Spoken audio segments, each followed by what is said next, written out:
ನಮಸ್ಕಾರ ಸ್ನೇಹಿತರೆ, Kannada jobs corner YouTube ಚಾನೆಲ್ಗೆ ಎಲ್ಲರಿಗೂ ಸ್ವಾಗತ.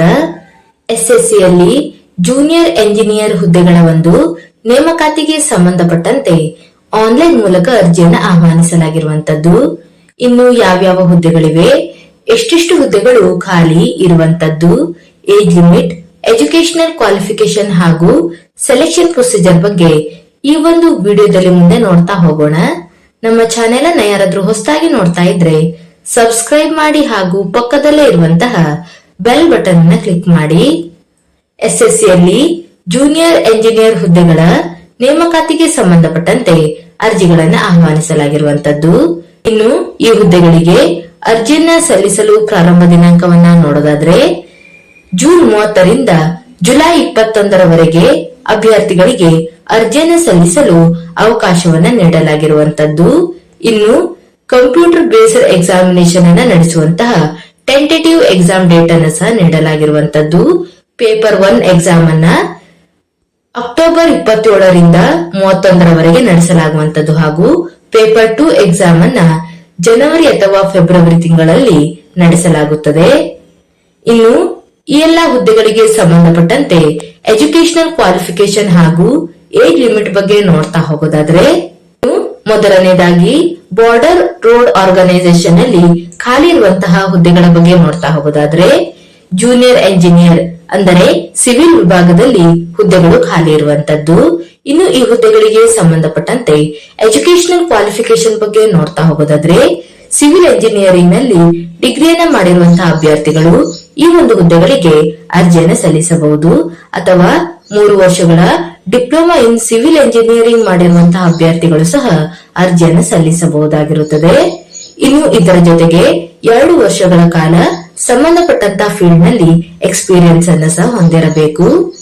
ಇನ್ನು ಏಜ್ ಲಿಮಿಟ್ ಬಗ್ಗೆ ನೋಡ್ತಾ ಹೋಗೋದಾದ್ರೆ ಗರಿಷ್ಠ 30 ವರ್ಷದ ಒಳಗಿನ ಎಲ್ಲಾ ಅಭ್ಯರ್ಥಿಗಳು ಈ ಒಂದು ಹುದ್ದೆಗಳಿಗೆ ಅರ್ಜಿಯನ್ನು ಸಲ್ಲಿಸಬಹುದಾಗಿರುವಂತದ್ದು. ಇನ್ನು ಜೂನಿಯರ್ ಎಂಜಿನಿಯರಿಂಗ್ ನಲ್ಲಿ ಇಲೆಕ್ಟ್ರಿಕಲ್ ಹಾಗೂ ಮೆಕ್ಯಾನಿಕಲ್ ಈ ಒಂದು ಹುದ್ದೆಗಳ ಬಗ್ಗೆ ನೋಡ್ತಾ ಹೋಗೋದಾದ್ರೆ ಎಲೆಕ್ಟ್ರಿಕಲ್ ಅಥವಾ ಮೆಕ್ಯಾನಿಕಲ್ ಎಂಜಿನಿಯರಿಂಗ್ ನಲ್ಲಿ ಡಿಗ್ರಿಯನ್ನ ಮಾಡಿರುವಂತಹ ಅಭ್ಯರ್ಥಿಗಳು ಈ ಒಂದು ಹುದ್ದೆಗಳಿಗೆ ಅರ್ಜಿಯನ್ನು ಸಲ್ಲಿಸಬಹುದು, ಅಥವಾ 3 ವರ್ಷಗಳ ಡಿಪ್ಲೊಮಾ ಇನ್ ಇಲೆಕ್ಟ್ರಿಕಲ್ ಅಥವಾ ಆಟೋಮೊಬೈಲ್ ಅಥವಾ ಮೆಕ್ಯಾನಿಕಲ್ ಎಂಜಿನಿಯರಿಂಗ್ ಮಾಡಿರುವಂತಹ ಅಭ್ಯರ್ಥಿಗಳು ಸಹ ಈ ಒಂದು ಹುದ್ದೆಗಳಿಗೆ ಅರ್ಜಿಯನ್ನು ಸಲ್ಲಿಸಬಹುದಾಗಿರುವಂತದ್ದು. ಇದರ ಜೊತೆಗೆ ಕನಿಷ್ಠ 2 ವರ್ಷಗಳ ಕಾಲ ಸಂಬಂಧಪಟ್ಟಂತ ಫೀಲ್ಡ್ ನಲ್ಲಿ ಎಕ್ಸ್ಪೀರಿಯನ್ಸ್ ಅನ್ನ ಹೊಂದಿರಬೇಕು. ಇನ್ನು ಎರಡನೇದಾಗಿ ಬ್ರಹ್ಮಪುತ್ರ ರೋಡ್ ಮಿನಿಸ್ಟ್ರಿ ಆಫ್ ಜಲಶಕ್ತಿ ಈ ಒಂದು ಡಿಪಾರ್ಟ್ಮೆಂಟ್ ನಲ್ಲಿ ಖಾಲಿ ಇರುವಂತಹ ಹುದ್ದೆಗಳ ಬಗ್ಗೆ ನೋಡೋದಾದ್ರೆ ಜೂನಿಯರ್ ಎಂಜಿನಿಯರಿಂಗ್ ನಲ್ಲಿ ಸಿವಿಲ್ ವಿಭಾಗದಲ್ಲಿ ಹುದ್ದೆಗಳು ಖಾಲಿ ಇರುವಂತದ್ದು. ಎಜುಕೇಶನಲ್ ಕ್ವಾಲಿಫಿಕೇಶನ್ ಬಗ್ಗೆ ನೋಡೋದಾದ್ರೆ 3 ವರ್ಷಗಳ ಡಿಪ್ಲೊಮಾ ಇನ್ ಸಿವಿಲ್ ಎಂಜಿನಿಯರಿಂಗ್ ಮಾಡಿರುವಂತಹ ಅಭ್ಯರ್ಥಿಗಳು ಈ ಒಂದು ಹುದ್ದೆಗಳಿಗೆ ಅರ್ಜಿಯನ್ನು ಸಲ್ಲಿಸಬಹುದು. ಗರಿಷ್ಠ 30 ವರ್ಷದ ಒಳಗಿನ ಎಲ್ಲಾ ಅಭ್ಯರ್ಥಿಗಳು ಈ ಒಂದು ಹುದ್ದೆಗಳಿಗೆ ಅರ್ಜಿಯನ್ನು ಸಲ್ಲಿಸಬಹುದಾಗಿರುವಂತದ್ದು. ಇನ್ನು ಸೆಂಟ್ರಲ್ ವಾಟರ್ ಕಮಿಷನ್ ನಲ್ಲಿ ಖಾಲಿ ಇರುವಂತಹ ಹುದ್ದೆಗಳ ಬಗ್ಗೆ ನೋಡೋದಾದ್ರೆ ಜೂನಿಯರ್ ಎಂಜಿನಿಯರಿಂಗ್ ನಲ್ಲಿ ಮೆಕ್ಯಾನಿಕಲ್ ವಿಭಾಗದಲ್ಲಿ ಹುದ್ದೆಗಳು ಖಾಲಿ ಇದೆ. ಈ ಒಂದು ಹುದ್ದೆಗಳಿಗೆ ಎಜುಕೇಶನಲ್ ಕ್ವಾಲಿಫಿಕೇಶನ್ ಬಗ್ಗೆ ನೋಡೋದಾದ್ರೆ ಬ್ಯಾಚುಲರ್ ಡಿಗ್ರಿ ಅಥವಾ ಡಿಪ್ಲೊಮಾ ಇನ್ ಮೆಕ್ಯಾನಿಕಲ್ ಎಂಜಿನಿಯರಿಂಗ್ ಮಾಡಿರುವಂತಹ ಅಭ್ಯರ್ಥಿಗಳು ಈ ಒಂದು ಹುದ್ದೆಗಳಿಗೆ ಅರ್ಜಿಯನ್ನು ಸಲ್ಲಿಸಬಹುದು. ಇದರ ಜೊತೆಗೆ ಇನ್ನು ಒಂದು ಕ್ವಾಲಿಫಿಕೇಶನ್ ಅನ್ನು ಸಹ ನೀಡಿರುವಂತದ್ದು. ಬ್ಯಾಚುಲರ್ ಡಿಗ್ರಿ ಅಥವಾ ಡಿಪ್ಲೊಮಾ ಇನ್ ಸಿವಿಲ್ ಎಂಜಿನಿಯರಿಂಗ್ ಮಾಡಿರುವಂತಹ ಅಭ್ಯರ್ಥಿಗಳು ಸಹ ಅರ್ಜಿಯನ್ನು ಸಲ್ಲಿಸಬಹುದಾಗಿರುವಂತದ್ದು. ಗರಿಷ್ಠ 30 ವರ್ಷದ ಒಳಗಿನ ಎಲ್ಲಾ ಅಭ್ಯರ್ಥಿಗಳು ಈ ಒಂದು ಹುದ್ದೆಗಳಿಗೆ ಅರ್ಜಿಯನ್ನು ಸಲ್ಲಿಸಬಹುದು. ಇನ್ನು ಸೆಂಟ್ರಲ್ ಪಬ್ಲಿಕ್ ವರ್ಕ್ ಡಿಪಾರ್ಟ್ಮೆಂಟ್ ಈ ಒಂದು ಡಿಪಾರ್ಟ್ಮೆಂಟ್ ನಲ್ಲಿ ಖಾಲಿ ಇರುವಂತಹ ಹುದ್ದೆಗಳ ಬಗ್ಗೆ ನೋಡೋದಾದ್ರೆ ಡಿಪ್ಲೊಮಾ ಇನ್ ಎಲೆಕ್ಟ್ರಿಕಲ್ ಅಥವಾ ಮೆಕ್ಯಾನಿಕಲ್ ಎಂಜಿನಿಯರಿಂಗ್ ಮಾಡಿರುವಂತಹ ಅಭ್ಯರ್ಥಿಗಳು ಈ ಒಂದು ಹುದ್ದೆಗಳಿಗೆ ಅರ್ಜಿಯನ್ನು ಸಲ್ಲಿಸಬಹುದು, ಅಥವಾ ಇದರ ಜೊತೆಗೆ ಇನ್ನೂ ಒಂದು ಕ್ವಾಲಿಫಿಕೇಶನ್ ಅನ್ನು ಸಹ ನೀಡಿರುವಂತದ್ದು. ಡಿಪ್ಲೊಮಾ ಇನ್ ಸಿವಿಲ್ ಎಂಜಿನಿಯರಿಂಗ್ ಮಾಡಿರುವಂತಹ ಅಭ್ಯರ್ಥಿಗಳು ಸಹ ಅರ್ಜಿಯನ್ನು ಸಲ್ಲಿಸಬಹುದಾಗಿರುತ್ತದೆ. ಗರಿಷ್ಠ 32 ವರ್ಷದ ಒಳಗಿನ ಎಲ್ಲಾ ಅಭ್ಯರ್ಥಿಗಳು ಈ ಒಂದು ಹುದ್ದೆಗಳಿಗೆ ಅರ್ಜಿಯನ್ನು ಸಲ್ಲಿಸಬಹುದು. ಇನ್ನು central water and power research station ಈ ಒಂದು ಡಿಪಾರ್ಟ್ಮೆಂಟ್ ನಲ್ಲಿ ಖಾಲಿ ಇರುವಂತಹ ಹುದ್ದೆಗಳ ಬಗ್ಗೆ ನೋಡೋದಾದ್ರೆ ಡಿಪ್ಲೊಮಾ ಇನ್ ಎಲೆಕ್ಟ್ರಿಕಲ್ ಎಂಜಿನಿಯರಿಂಗ್ ಮಾಡಿರುವಂತಹ ಅಭ್ಯರ್ಥಿಗಳು ಈ ಒಂದು ಹುದ್ದೆಗಳಿಗೆ ಅರ್ಜಿಯನ್ನು ಸಲ್ಲಿಸಬಹುದು, ಅಥವಾ ಇನ್ನು ಒಂದು ಕ್ವಾಲಿಫಿಕೇಶನ್ ಅನ್ನು ಸಹ ನೀಡಿರುವಂತದ್ದು ಡಿಪ್ಲೊಮಾ ಇನ್ ಸಿವಿಲ್ ಇಂಜಿನಿಯರಿಂಗ್ ಮಾಡಿರುವಂತಹ ಅಭ್ಯರ್ಥಿಗಳು ಸಹ ಅರ್ಜಿಯನ್ನು ಸಲ್ಲಿಸಬಹುದಾಗಿರುತ್ತದೆ. ಗರಿಷ್ಠ 30 ವರ್ಷದ ಒಳಗಿನ ಎಲ್ಲಾ ಅಭ್ಯರ್ಥಿಗಳು ಈ ಒಂದು ಹುದ್ದೆಗಳಿಗೆ ಅರ್ಜಿಯನ್ನು ಸಲ್ಲಿಸಬಹುದು. ಹೀಗೆಯೇ ಡಿಜಿಕ್ಯೂಎ, ನೇವಲ್ ಮಿನಿಸ್ಟ್ರಿ ಡಿಫೆನ್ಸ್ ಹಾಗೂ Farakka barrage project, ministry of Jalshakti, ಇನ್ನು military engineering service, national technical research organisation ನಲ್ಲೂ ಸಹ ವಿವಿಧ ಹುದ್ದೆಗಳು ಖಾಲಿ ಇರುವಂತದ್ದು. ಇನ್ನು ಈ ಹುದ್ದೆಗಳಿಗೆ ಸಂಬಂಧಪಟ್ಟಂತೆ ಎಜುಕೇಶನಲ್ ಕ್ವಾಲಿಫಿಕೇಶನ್ ಹಾಗೂ ಏಜ್ ಲಿಮಿಟ್ ಬಗ್ಗೆ ನೋಟಿಫಿಕೇಶನ್ ಅಲ್ಲಿ ಎಲ್ಲಾ ಮಾಹಿತಿಯನ್ನ ಡೀಟೇಲ್ ಆಗಿ ನೀಡಿರುವಂತದ್ದು. ಎಲ್ಲವನ್ನು ಸಹ ಒಂದು ಬಾರಿ ಚೆಕ್ ಮಾಡಿ. ಇನ್ನು ಖಾಲಿ ಇರುವಂತಹ ಹುದ್ದೆಗಳ ಬಗ್ಗೆ ನೋಡ್ತಾ ಹೋಗೋದಾದ್ರೆ ಒಟ್ಟಾರೆ ಭಾರತದಾದ್ಯಂತ 1340 ಹುದ್ದೆಗಳು ಖಾಲಿ ಇರುವಂತದ್ದು. ಇನ್ನು ಒಂದು ಸೂಚನೆಯನ್ನು ಸಹ ನೀಡಿರುವಂತದ್ದು. ಬೋರ್ಡ್ ರೋಡ್ ಆರ್ಗನೈಸೇಷನ್ ನಲ್ಲಿ ಖಾಲಿ ಇರುವಂತಹ ಜೂನಿಯರ್ ಎಂಜಿನಿಯರ್ ಹುದ್ದೆಗಳಿಗೆ ಕೇವಲ ಪುರುಷ ಅಭ್ಯರ್ಥಿಗಳು ಮಾತ್ರ ಅರ್ಜಿಯನ್ನು ಸಲ್ಲಿಸಬಹುದಾಗಿರುವಂತದ್ದು. ಮಹಿಳಾ ಅಭ್ಯರ್ಥಿಗಳಿಗೆ ಈ ಒಂದು ಹುದ್ದೆಗಳಿಗೆ ಅರ್ಜಿಯನ್ನು ಸಲ್ಲಿಸಲು ಅವಕಾಶ ಇರೋದಿಲ್ಲ. ಇನ್ನು ಏಜ್ ರಿಲ್ಯಾಕ್ಸೇಷನ್ ಬಗ್ಗೆ ನೋಡ್ತಾ ಹೋಗೋದಾದ್ರೆ SC ST ಕೆಟಗರಿಯ ಅಭ್ಯರ್ಥಿಗಳಿಗೆ 5 ವರ್ಷಗಳವರೆಗೆ ಏಜ್ ರಿಲ್ಯಾಕ್ಸೇಷನ್ ಅನ್ನು ನೀಡಲಾಗಿರುವಂತದ್ದು.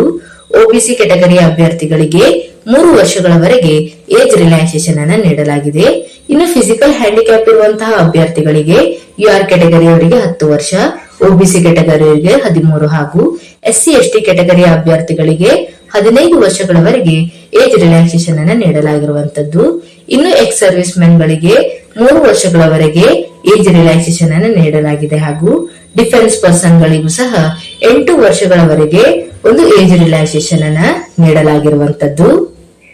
ಇನ್ನು ಮುಂದೆ ನೋಡ್ತಾ ಹೋಗೋದಾದ್ರೆ ಇನ್ನು ಈ ಹುದ್ದೆಗಳಿಗೆ ಅರ್ಜಿಯನ್ನ ಸಲ್ಲಿಸುವಂತಹ ವಿಧಾನದ ಬಗ್ಗೆ ನೋಡೋದಾದ್ರೆ ಅಭ್ಯರ್ಥಿಗಳು ಆನ್ಲೈನ್ ಮುಖಾಂತರ ಅರ್ಜಿಯನ್ನು ಸಲ್ಲಿಸಬೇಕಾಗಿರುವಂತದ್ದು.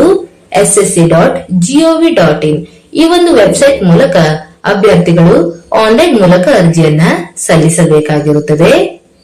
ಇನ್ನು ಅಭ್ಯರ್ಥಿಗಳು ಅರ್ಜಿಯನ್ನು ಸಲ್ಲಿಸಲು ಕೊನೆಯ ದಿನಾಂಕವನ್ನು ನೋಡೋದಾದ್ರೆ ಜುಲೈ 21ರ ಒಳಗೆ ಅಭ್ಯರ್ಥಿಗಳು ಅರ್ಜಿಯನ್ನು ಸಲ್ಲಿಸಬೇಕಾಗಿರುವಂತದ್ದು.